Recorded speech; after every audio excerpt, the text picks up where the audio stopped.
The 50th season of GVSU Softball is off to a strong start after a 5-0 opening weekend. With 7 everyday starters back from last season's College World Series team and a returning All-American in the circle, the Lakers enter 2022 with confidence, experience, and talent under 8th-year head coach Dana Callahan. They're hungry. They're very hungry. We've been close several times to the end goal that we all have in place, but at the same time, they know they have to take it day by day. We have to take it inning by inning, pitch by pitch. So I think that's the mindset going into any game, is that we just have to, play our game. We have to play Grand Valley Standard softball. The confidence starts with Hannah Beatis, who put this team on her back down the stretch of last season to lead the Lakers to a GLIAC regular season and tournament title, then through every inning of the Midwest Regional, capping it with the dog pile on their home field as they clinched a second straight trip to the College World Series. Beatis was GLIAC Pitcher of the Year and a unanimous All-American selection after leading the nation in complete games, ranking 3rd in wins and 11th in strikeouts for the season. She's already off to a great start in 2022, starting 2-0 with a pair of shutouts on opening weekend, including a no-hitter in her first outing of the season. Yeah, I think the biggest goal is, and I think it kind of is a collective goal too that we've talked about as a team, is we know that the skill is there just based off of the success that we've had, and I think the next level up for us is just kind of the will to win, is having the more competitive mindset than our opponent and just dominating. Oh, Hannah is a leader for sure for us. I mean, she's the one that's willing to hold people accountable. She's the one that's willing to point out different things that we need to work on, to me and to the players. But she's doing it herself too. She knows where she needs to improve, and she's going after it every day in practice to make sure that she's as good as she can be. This season, Beatis leads a deep and experienced pitching staff that can perhaps lighten the load on her and give the Lakers more options in the circle.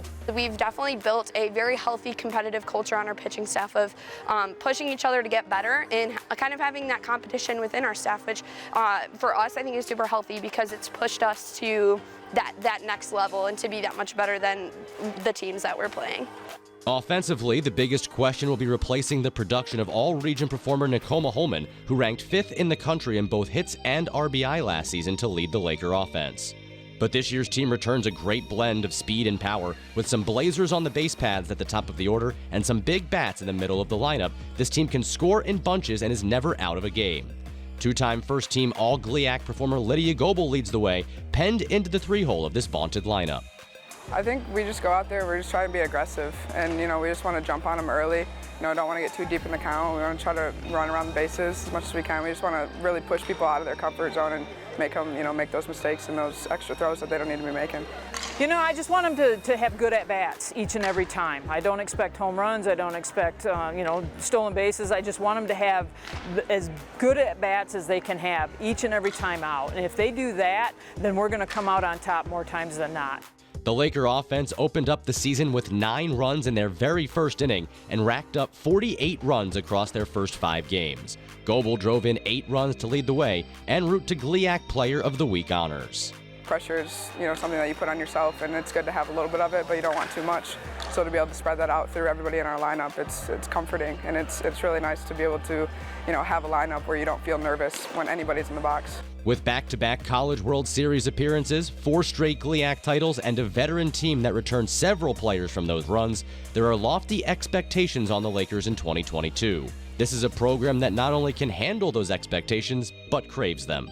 Every single year, people are bringing new strengths to the table, and those strengths kind of fit into this puzzle piece that makes a successful team. So I think just kind of finding those strengths and not trying to do too much is kind of what we've been focusing on, because each individual person brings something special to the group, and trying to hone in on that specialness that you have and adding it as a collective to make something really great.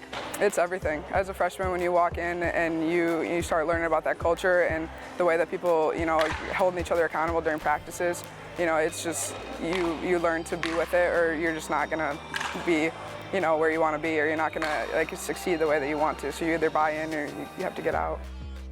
As they say, no pressure, no diamonds, but for now, this team is just focused on the diamond between the lines. The rest will take care of itself. For the Grand Valley Sports Network, I'm Jake Levy.